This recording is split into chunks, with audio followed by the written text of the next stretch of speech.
Buenas tardes, tengan todas y todos ustedes.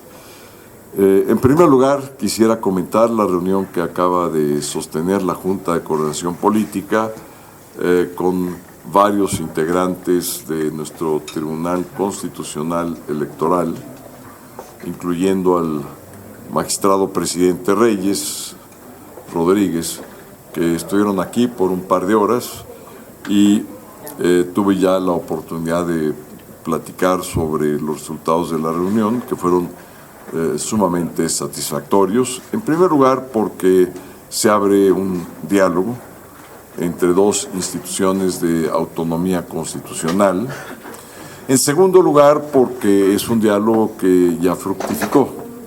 Es decir, había pues una situación compleja, como son todas las situaciones de competencias entre las distintas instituciones, particularmente las de autonomía constitucional, como es la Cámara de Diputados y como es el Tribunal Constitucional Electoral. Y quiero subrayar Tribunal Constitucional para significar que es el tribunal de última instancia, incluyendo la interpretación constitucional que tenemos en el país y, por supuesto, pues esta soberanía es la representante del pueblo de México.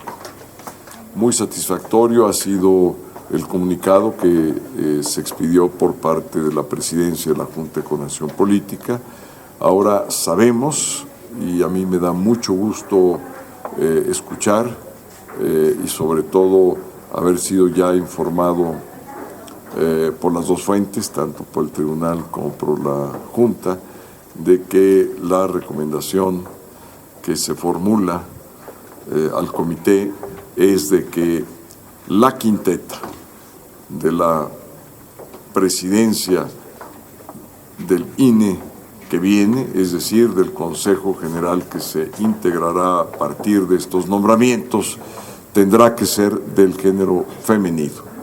Así lo dice textualmente el comunicado de la Junta de Coordinación Política, lo que esta presidencia celebra el diálogo, celebra el resultado y le doy la más cordial bienvenida al Tribunal Constitucional Electoral, máximo tribunal electoral del país, y hago votos porque ese diálogo continúe durante todos estos tiempos complejos que vamos a vivir en el nombramiento de quien van a sustituir las vacantes en el Instituto Nacional de Elecciones. Como segunda cuestión, no quisiera yo dejar pasar un comunicado que expide el Consejo de la Judicatura, condenando la violencia, condenando de manera categórica el odio, la violencia y todo lo que ha sucedido particularmente en contra de la ministra presidente Norma Piña. La Suprema Corte de Justicia merece todo el respeto y merece igual respeto quien la preside. Y en este caso la preside una mujer. Y ha habido expresiones misóginas, expresiones machistas y expresiones de odio que no se pueden dejar pasar.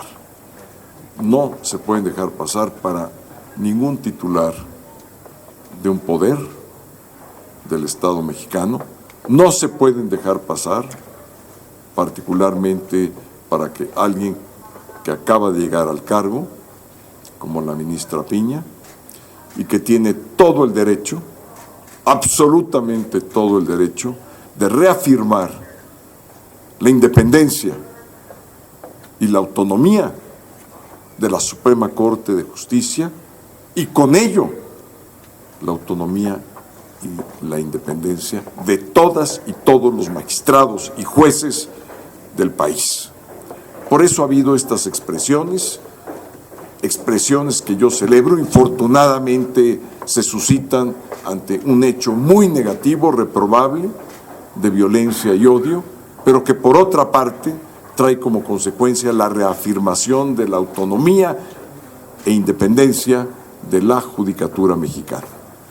Estamos ante un poder judicial que ha renovado sus votos por esa autonomía y por esa independencia. Lo celebro como representante de la Cámara de Diputados, lo celebro como diputado, pero sobre todo lo celebro como ciudadano mexicano, porque todos somos iguales, todas y todos, ante la ley. Además, me da mucho gusto saber que la credibilidad de la Suprema Corte de Justicia va hacia su alza. Es verdaderamente muy significativo que al día de hoy tiene 61% ya de aprobación, de credibilidad, como se ha mostrado en algunas encuestas que han salido en distintos medios de comunicación, y eso habla de que la actitud que ha tenido la ministra presidenta Piña es correcta al reafirmar su independencia y su autonomía.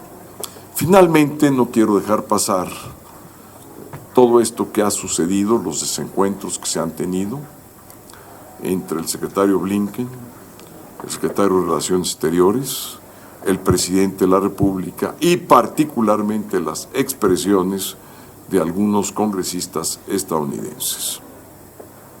El día de hoy, como ustedes saben, estamos conmemorando el aniversario del general Ignacio Zaragoza.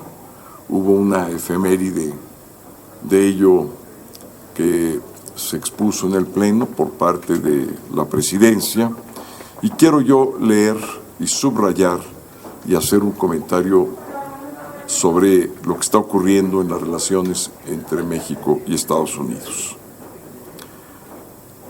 Leo el párrafo correspondiente de lo que se leyó en el Pleno, y por eso tiene el significado que le deseo yo dar, porque esto lo dije como presidente de la Cámara de los Diputados. Ahora honramos su memoria, la memoria del general Ignacio Zaragoza, y mientras México exista como nación independiente, su ejemplo inspirará las convicciones patrióticas de mexicanas y mexicanos que siempre alzarán la voz, protestarán y defenderán frente a cualquier intervención injerencista de alguna potencia extranjera, como lo hizo precisamente el general Zaragoza el 5 de mayo. Y esto en alusión a lo que ocurrió recientemente, y cito textualmente, a causa de las absurdas e indignantes expresiones de algunos legisladores estadounidenses que señalaron la posibilidad de intervenir militarmente a nuestro país. El ejemplo del general Zaragoza resonará siempre frente a cualquier oprobiosa insinuación como esta que acaban de hacer los legisladores estadounidenses. Quiero reprobar las expresiones intervencionistas que han tenido los congresistas y los integrantes del gabinete del presidente Biden, porque no es la manera de arreglar los problemas comunes que tenemos en nuestra relación bilateral. No a la intervención, sí a la cooperación. Ese debe ser el principio que guíe las relaciones bilaterales entre Estados Unidos y México. No a la intervención, respeto a la soberanía estadounidense, respeto a la soberanía mexicana, pero cooperar. Cooperar absolutamente de una manera intensa. El problema del crimen organizado, particularmente en su modalidad de narcotráfico, es un problema de ambas naciones, de ambas por igual.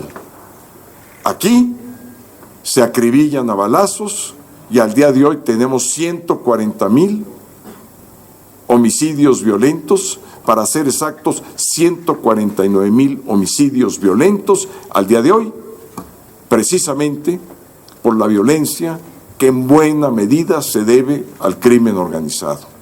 Allá, en los Estados Unidos, cada año tienen más de 100,000 fallecimientos de sobredosis de fentanilo. Fentanilo, cuyos ingredientes provienen de Asia, se procesan en México, llegan a Estados Unidos a matar a ciudadanos y ciudadanas estadounidenses. De los Estados Unidos viene el consumo, el mayor consumo de drogas del mundo, que incentiva el tráfico en nuestro país, pero que además el armamento viene principalmente de los Estados Unidos. Es decir, la industria del armamento americana también tiene corresponsabilidad en las muertes que ocurren en México. Y esta corresponsabilidad es la siguiente. De los dos lados hay aduanas, que son las que vigilan la entrada y la salida de bienes. Entonces hay una corresponsabilidad del sistema aduanero bilateral de ambas naciones en el caso de las armas. Hay una responsabilidad bilateral en el caso de la transportación de narcóticos. Y hay una responsabilidad bilateral de la violencia y de las muertes que ocurren en Estados Unidos y que ocurren en México. Pero no me quedo ahí. La responsabilidad también alcanza a los países andinos. Entonces, no solamente a los países del Asia, a los países andinos. Y hablo también por los que padecen el flagelo de esta violencia, que son todos los países prácticamente de Centroamérica. Es un problema continental. Vuelvo a insistir, en una conferencia continental, porque es un problema del continente, pero particularmente en una relación bilateral como tenemos con los Estados Unidos, que debe haber cooperación y no intervención. Con esto termino y estoy, por supuesto, abierta a las preguntas que tengan a bien formular. La pregunta es de Julia Bonilla de La Razón, por favor. Buenas tardes, diputado. Primero preguntarle, retomar el tema del tribunal. Pues evidentemente se celebra que se haya priorizado la paridad de género para la integración al menos de la presidencia, pero ahora surge una duda porque el coordinador, el presidente de la Jucopo, pues señala que se va a sugerir al comité solamente que integre la quinteta con puras mujeres, pero bueno, existe el riesgo de que el comité no acate necesariamente algo que no está establecido en la convocatoria y la cual no se va a modificar, según nos comentó hace un momento. Entonces, pues primero saber si existe ese riesgo. Y la segunda pregunta, pues relativo a lo que ocurrió ayer en el Senado, el legislador Osorio Chong deja la bancada y ahora saber si a ustedes como panistas no les inquieta que esto pudiera impactar en el electorado en 2023 y en 2024. Muy bien. Pues endoso de manera plena las declaraciones del presidente de la Junta de Coordinación Política para que la presidencia del INE, que va a encargarse de las elecciones del 24, sea una mujer. Eso sería excelente. No ha habido una, sería histórico, como lo fue en el caso de la Suprema Corte de Justicia de la Nación. Y lo que puede hacer la Jucopo justamente es esa, una recomendación, porque hay que recordar que el comité es autónomo, pero también hay que recordar que los que deciden finalmente somos las diputadas y los diputados integrantes del Pleno. Por lo tanto, yo creo que razonablemente nos podemos asegurar que habrá una mujer como presidenta del Instituto Nacional Electoral y el respeto absoluto a las decisiones que adopte el comité. Creo que las dos cosas se pueden conciliar perfectamente. Y en el caso de lo que aconteció en el Senado, retomo un dicho muy sabio del gran presidente Juárez y lo pondría yo de esta manera. el respeto a las decisiones del partido ajeno es auténticamente la paz. Y más cuando es un partido aliado, cuando es un partido amigo y cuando es un partido con el cual estamos en este momento coaligados en 2 estados compitiendo para ganar el Estado de México y ganar Coahuila. Enrique Gómez, del Universal, por favor. Enrique, buenas tardes. Preguntarle sobre, ahorita que hacía la referencia a la autonomía del Poder Judicial, los ataques a la ministra presidenta, preguntarle su opinión sobre la propuesta que hizo el presidente López Obrador en la mañana sobre hacer una reforma al Poder Judicial para quitar la experiencia de 10 años a quienes quieran acceder a un cargo. Pues me temo que otra vez el presidente López Obrador o no tiene asesores constitucionales o él, teniéndolos, no les hace caso. Sería totalmente inconstitucional. Lo reto, vuelvo a retar al presidente que se atreva a presentar una iniciativa, no dudo que se pueda aprobar por mayoría, pero lo que sí le digo es que inmediatamente será atacada de inconstitucionalidad ante la Suprema Corte de Justicia. Nada más faltaba que ahora pueda darse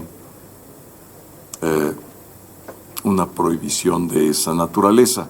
Le recuerdo al presidente López Obrador que ya lo intentó en su famosa ley de servidores públicos, fue atacada esa norma por inconstitucional y ya fue resuelta.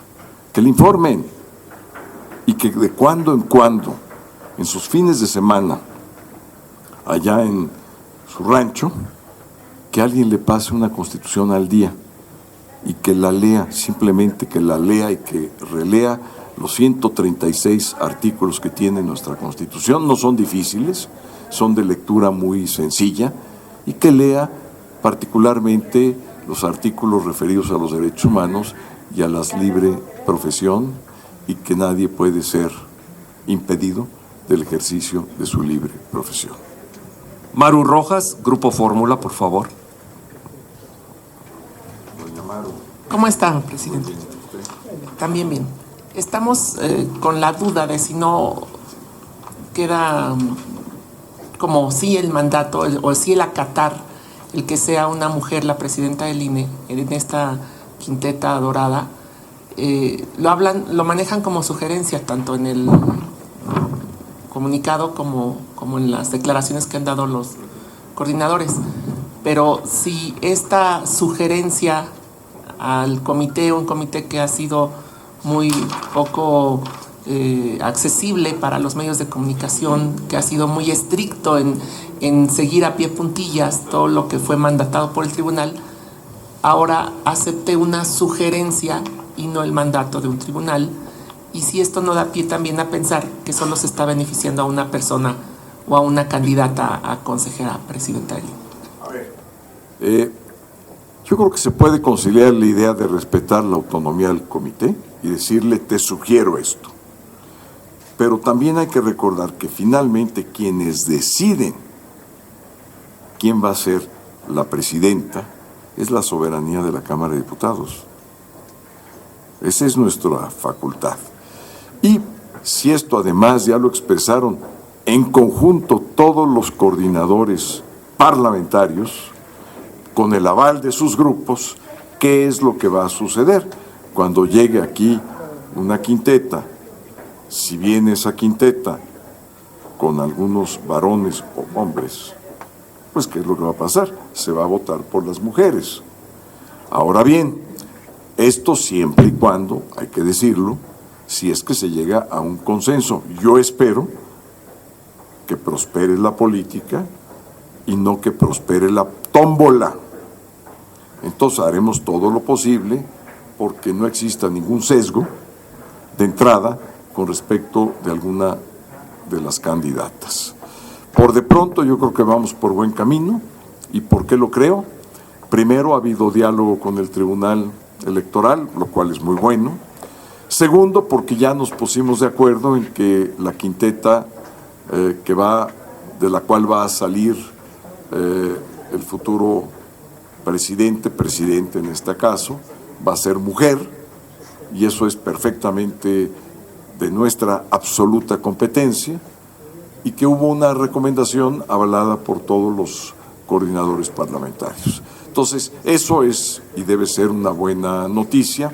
Además, pienso yo que no podría ser de otra manera en una Cámara paritaria, la primera en la historia, y que menos quien preside la Cámara podría tener una opinión distinta, porque su mesa directiva está totalmente integrada por mujeres, cosa que yo celebro, salvo el propio presidente, lo cual estoy seguro que en el futuro cambiará esto.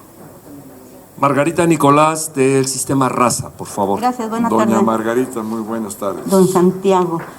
Aquí, oiga, diputado, preguntarte, en la Cámara en el INAI, que es un órgano autónomo, hay mujer de presidenta. En la Suprema Corte hay una mujer también que es presidenta, que aunque ha causado mucho el enojo del nuestro mandatario federal, pues porque no fue una imposición. Entonces yo pregunto si el que llegue una mujer impuesta, independientemente si es Berta alcalde, quien sea, es una imposición por parte del Poder Judicial, que es en este caso el Tribunal Electoral. ¿Esto no deslegitima a quien llegue a este cargo? Porque pues es una imposición, como por donde se le quiera ver, está impuesta. Entonces que pues llegara con ese estigma.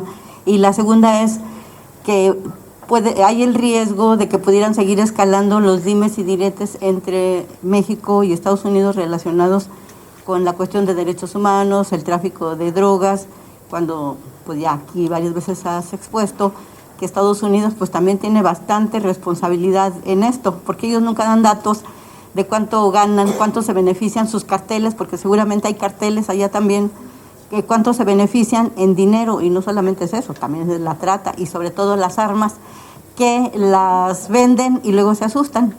Entonces, ¿qué podría hacer aquí a través de la diplomacia mexicana? Gracias. La COFESE también la encabeza una mujer. Sí, y la Comisión Nacional de los Derechos Humanos también la encabeza una mujer. No es garantía en el caso de la Comisión Nacional de los Derechos Humanos. Esto lo digo a título personal. Y lo digo con toda la fuerza, además, aunque tenga un poco de garraspera. Muy bien. En el caso de la relación bilateral México-Estados Unidos, se requiere necesariamente primero una reunión bilateral para que se puedan hablar de muchas cosas. ¿Cuál sería alguno de esos temas? ¿Saben ustedes cuánto vale el mercado de las drogas en los Estados Unidos? Les voy a dar las cifras porque también los americanos han empezado a dar cifras y datos. El mercado del consumo, que tanto afecta a la violencia en México, vale 250,000 millones de dólares. En México vale el 10%, 25,000 millones de dólares. Estamos hablando de cantidades estratosféricas. Entonces, la primera pregunta, ¿ese dinero se maneja en efectivo? ¿Sí o no? Si no se maneja en efectivo toda esa cantidad, se maneja a través del sistema financiero. Siguiente pregunta, ¿las remesas tienen algo que ver en todo esto? ¿Sí o no? Cuarta pregunta, ¿por qué en Estados Unidos se ha liberalizado el consumo lúdico de una droga que está prohibida en México y que cuando se hacen las incautaciones son a riesgo de pérdida de vidas humanas de nuestras autoridades, y allá ya se permitió, sin siquiera tener un intercambio bilateral de ellos? Son 29 estados que pueden consumir marihuana lúdica. Y habría más preguntas. Toda esta droga pasa por las fronteras de Estados Unidos, por las aduanas de los Estados Unidos. ¿Cómo se distribuye? ¿Quién la distribuye? Con nombres y apellidos. ¿Cuántas organizaciones criminales existen? ¿Cómo llega la droga de la frontera mexicana hasta centros urbanos como Nueva York y Chicago, Los Ángeles? ¿Qué vamos a hacer con la producción de cocaína que llevan a cabo los países andinos? ¿Cómo vamos a ayudar a los países centroamericanos que están verdaderamente afectados por la violencia que produce el narcotráfico? Si Estados Unidos va a seguir con el sellamiento del Caribe, es lógico que el territorio nacional se convierta en la avenida más importante de tránsito de la droga en el mundo. Es lógico, porque ya no tienen otra vía más que nuestro territorio nacional. ¿Qué no podría Estados Unidos tener mucho más cuidado en la supervisión en la venta de armas? ¿Qué no podríamos, con el intercambio de información y tecnología de punta, afrontar mejor el combate al crimen organizado con más inteligencia y menos balas? ¿Qué no podríamos intervenir al sistema financiero de manera conjunta en las transacciones internacionales? ¿Qué no podríamos llegar a un acuerdo con los países centroamericanos y los países andinos y los asiáticos, que mucho también están generando la violencia? Hay muchas cosas que podríamos poner en la mesa en esa relación bilateral. Entonces, más que insultos, si son unos mequetrefes o no, los congresistas americanos, ¿a quién ayuda? ¿Qué cuestión positiva sale de ese calificativo? Ninguna. Y el señor Blinken podría eso decirlo en una mesa de trabajo bilateral, pero decir que hay porciones del territorio y ya meterse de manera directa, y luego los congresistas dar pauta para una intervención de carácter totalmente absurdo, extralógico de lo que son las dos naciones en el siglo XXI, pues todo esto es absurdo, es el mundo del absurdo. Entonces hay que acabar con ese mundo del absurdo, hay que dialogar con inteligencia, con conocimiento de causa, cosa que no está sucediendo de los dos lados. Me preguntabas de la legitimidad. Mira, la legitimidad va a surgir dependiendo cómo se dé la votación aquí en la Cámara. Si es una votación mayoritaria, calificada, yo creo que va a tener plena legitimidad. Si es por tómbola, pues en primer lugar nadie va a saber qué va a salir de esa tómbola, pero pues ahí yo tendría ya mis dudas, porque no creo en el sistema de tómbolas, aunque esté en la ley, hay que respetarla, y el resultado nos obliga, porque está en la ley. De Ivonne Melgar, de Excelsior Imagen.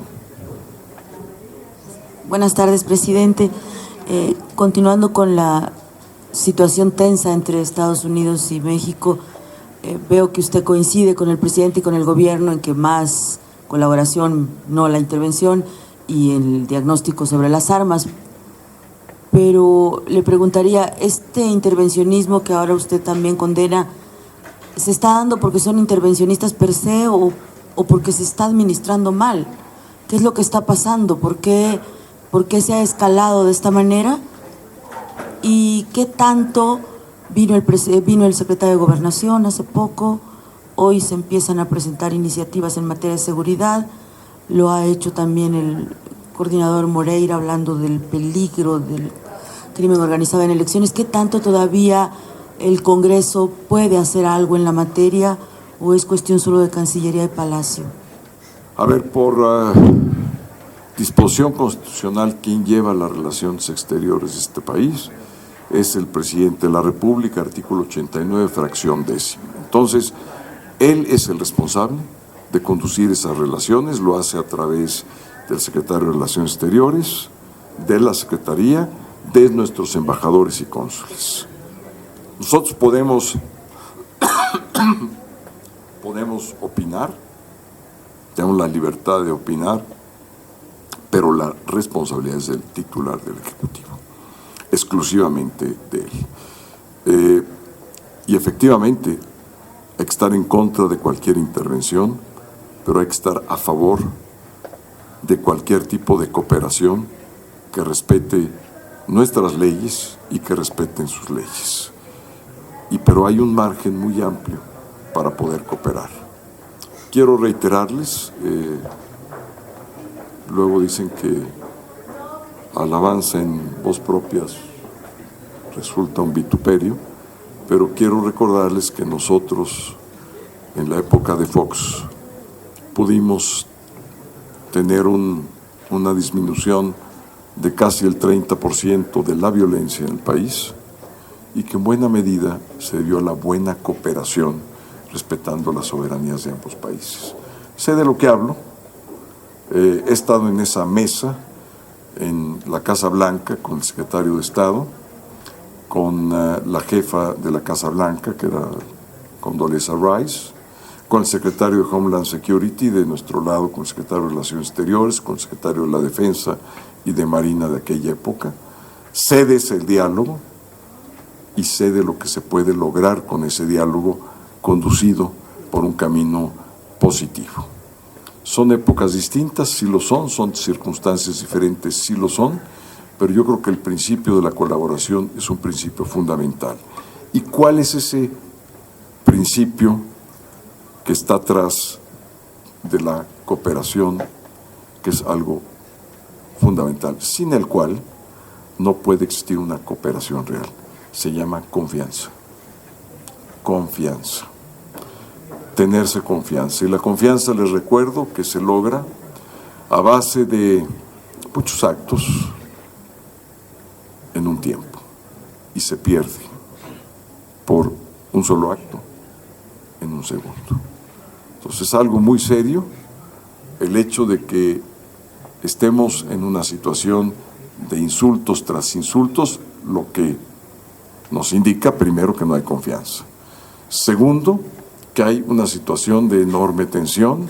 Tercero, que la fuga de esa tensión se está dando a través de insultos y descalificaciones de uno y otro lado, y que nadie está pensando en la cooperación real y efectiva.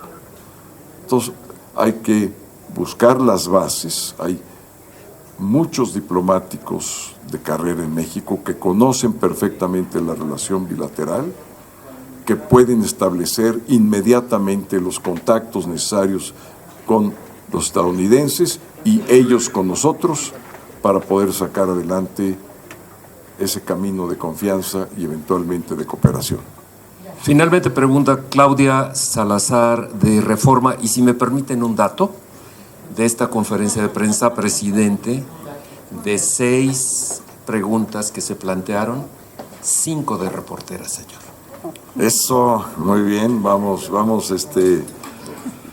ganando. Buenas Más de tardes. 5 reporteras que tengo la oportunidad, la fortuna de conocerlas hace mucho tiempo. No sé si ellas tengan la fortuna de conocerme hace tiempo, pero yo sí. Gracias, diputado. Pues Sí, Claudia, adelante. 2 cosas. Mencionó lo de el acuerdo para que haya una mujer. Parece ser que le dan la vuelta al cumplimiento cabal de la sentencia y le apuestan a un acuerdo de la Jucopo otra vez y no habrá el cambio en la quinteta, en la convocatoria, ¿no? Entonces ahora resulta que le tenemos que apostar al acuerdo de los hombres para que a las mujeres les den chance de llegar al cargo y no al cumplimiento cabal de una sentencia. No habla mal esto de los diputados, al final de cuentas, del Club de Toby, de que se resisten a cumplir una sentencia que fue muy clara de que obviaron cumplir con la alternancia. Y usted mencionó esto de que puede haber un acuerdo siempre y cuando no haya el sesgo por alguna de las candidatas. Están advirtiendo en Acción Nacional el riesgo, de que en efecto pues llegue una mujer, pero una mujer de la 4T, y que se repita un escenario como el de derechos humanos. ¿Qué sucedería en el país si usted ve que llegue un perfil oficialista en el INE? ¿Todavía estamos a tiempo de que se evite esto? Porque por mucho acuerdo de que llegue una mujer, pues tampoco hay que ceder a que sea cualquier mujer, ¿no? O sea, hay sus asegúnes, ¿no? Y también preguntarle esto último que dijo de que ya no hay confianza. Más bien, no, ya hay desesperación en el gobierno de Estados Unidos porque no encuentran precisamente esa cooperación con el presidente, y que después del episodio de los ciudadanos que fueron asesinados en Tamaulipas, ciudadanos de Estados Unidos asesinados en Tamaulipas, esto derivó más en tensión y más desconfianza, y las advertencias, el gobierno mexicano, en vez de poner las barbas a remojar, pues están a la defensiva, y pues los gringos pues ya sabemos cómo son, pues tampoco tienen paciencia, se ve, y entonces están presionando más, y como dice usted, se está completamente rompiendo cualquier avance que pudo haber habido antes. ¿Cree que Estados Unidos se está desesperando? A ver, son varias preguntas y preguntas complejas de responder. Yo estuve de acuerdo con la fórmula a que se arribó en la Junta de Coordinación Política. Les voy a dar mi razonamiento. La pregunta es, ¿por qué? Teníamos, por un lado, una sentencia de un tribunal electoral que tiene sus competencias. Por otro lado, teníamos esta soberanía que tiene otras competencias. Estábamos en un conflicto competencial. Teníamos varias vías para resolver ese conflicto competencial. Una vía era ir a la Corte a través de una controversia constitucional. ¿Cuánto hubiera tardado y cuánto hubiera retrasado, y el tiempo que ya tenemos encima? Porque primero la Corte tiene que resolver respecto al plan B, y si resuelve anular, el proceso empieza en septiembre. Y sería muy irresponsable de nuestra parte irnos a una controversia a sabiendas de lo que puede durar la controversia, que aunque esté antes de septiembre, se requiere un proceso previo de adaptación y ajuste de quienes llegan de nueva manera. Entonces teníamos una vía que era la controversia constitucional, pero el problema era el tiempo para dirimir un conflicto competencial, que no está claro quién tiene la competencia, si el tribunal puede intervenir en un proceso propio de la Cámara. Ellos argumentan que es electoral y nosotros argumentamos que es una situación de carácter parlamentario, porque así se establece en la Constitución. Entonces, es un conflicto que hay que dirimir. ¿Quién lo puede dirimir? La Suprema Corte. ¿Y cuál es el vehículo? La controversia. Entonces, tenemos ese. Había otra manera de dirimirlo. Hacer una iniciativa para modificar la Constitución y aclarar las competencias del tribunal y las competencias de la Cámara. Esa era otra posibilidad. ¿Cuánto hubiera tardado en procesar una reforma constitucional en este ambiente que tenemos? ¿Cuánto? Y el problema es que una reforma constitucional pues puede pasar aquí en esta Cámara, pero tenemos que hacernos cargo de nuestra responsabilidad política, incluyendo el ambiente que hoy se vive en el Senado y también en nuestra propia Cámara y después en los congresos locales. Entonces tampoco había certidumbre en si podríamos o no hacer una reforma constitucional. La tercera solución era, en los hechos, cumplir con la sentencia en los hechos, pero no en el derecho, porque no está dirimido y no queremos fijar un precedente. Por otra parte, no, porque queda latente la competencia nuestra y la competencia del tribunal. Algún día, en otras circunstancias que tengamos tiempo, vamos a tener que dirimir esto. Por de pronto esto había una tercera vía, que era en los hechos, pues hacer caso a la recomendación, sentencia, pero que nosotros la tomamos como recomendación, hacer la propia y hacer la recomendación, ¿por qué? A un órgano autónomo que no podíamos nosotros ordenar.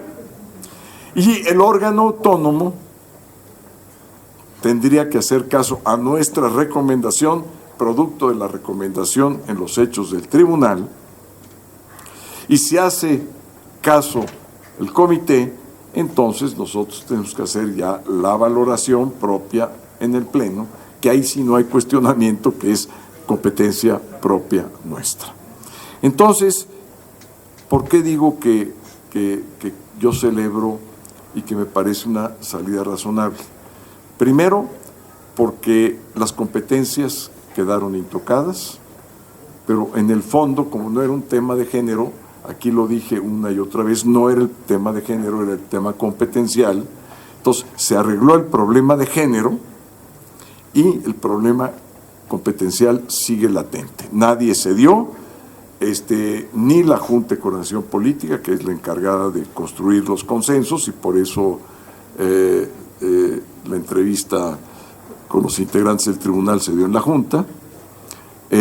Nosotros quedamos perfectamente con nuestra competencia, ellos también, y solucionamos un problema que de otra suerte hubiera tenido que resolver otro poder, la Suprema Corte de Justicia, o otro poder, el constituyente permanente. Pues mejor lo resolvimos a través del diálogo, y creo que fue un diálogo muy fructífero.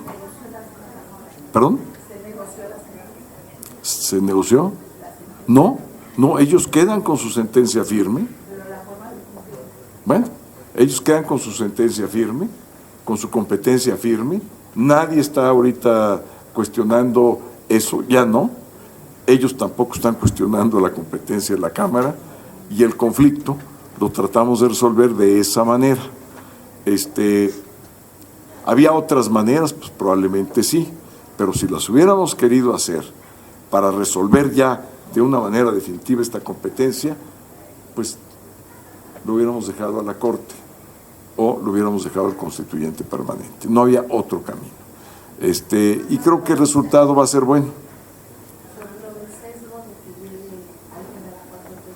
Pues mira, si llega alguien de la 4T, pues no va a haber mayoría calificada, tal cual, simple y llanamente. O sea, si alguien llega con un sesgo partidista, pues difícilmente los grupos parlamentarios van a votar, quienes no son parte de esa coalición, por alguien que tenga un sesgo o una afiliación o exfiliación partidista. ¿Y conviene mejor la insaculación? A ver si llega alguien que no. Yo estoy en total desacuerdo. O sea, mi formación, mi pensamiento, la tómbola, es como decir, no pudimos, no ejercitamos la política, que es nuestra responsabilidad, no representamos al pueblo de México, y entonces el pueblo de México, cuando fue a votar por nosotros a la Pilatos nos lavamos la mano y que sea la suerte. No, es un dilema que viene desde los griegos, pasando por los personajes más importantes de la historia. No voy a meterme en una institución estrictamente laica, pero ustedes saben exactamente a lo que me refiero. No, es un dilema de siempre. Y yo digo que ante ese dilema hay que tomar al toro por los cuernos. Ahora ya sé que los antitaurinos dirían que es una frase con problemas de carácter político, pero entonces sí hay que tomar la responsabilidad de frente y hacernos cargo de que representamos al pueblo de México, dejarlo, el voto que depositaron nuestras urnas a una tómbola. Híjole, qué difícil. Yo creo que todos estamos desesperados, ellos con 100,000 muertos al año con fentanilo por sobredosis, nosotros con alrededor de 35,000 muertos al año, más los desaparecidos, más los feminicidios, etcétera. Entonces, yo creo que hay una desesperación sobre la violencia, una legítima desesperación de todos los gobiernos, independientemente de que yo sea diputado de la oposición, yo creo que debe del gobierno estar desesperados, o sea, de ver estos números, esta situación, y ver sobre todo el empoderamiento de estas mafias. Todos esto lo saben, si lo quieren hablar o no y lo quieren hablar de esta manera, pues ya es su responsabilidad, pero sí hay una desesperación. ¿Y cuál es el problema con la desesperación? Que la razón se sesga. Cuando alguien está desesperado, cuando alguien está en una esquina y no tiene salida, tiene que dar golpes por todas partes para poder salir de ese callejón. Y por eso le decía yo al presidente que evite el callejón de las trompadas. ¿Por qué? Porque estando ahí ya la razón no prospera. Ese es mi punto de vista.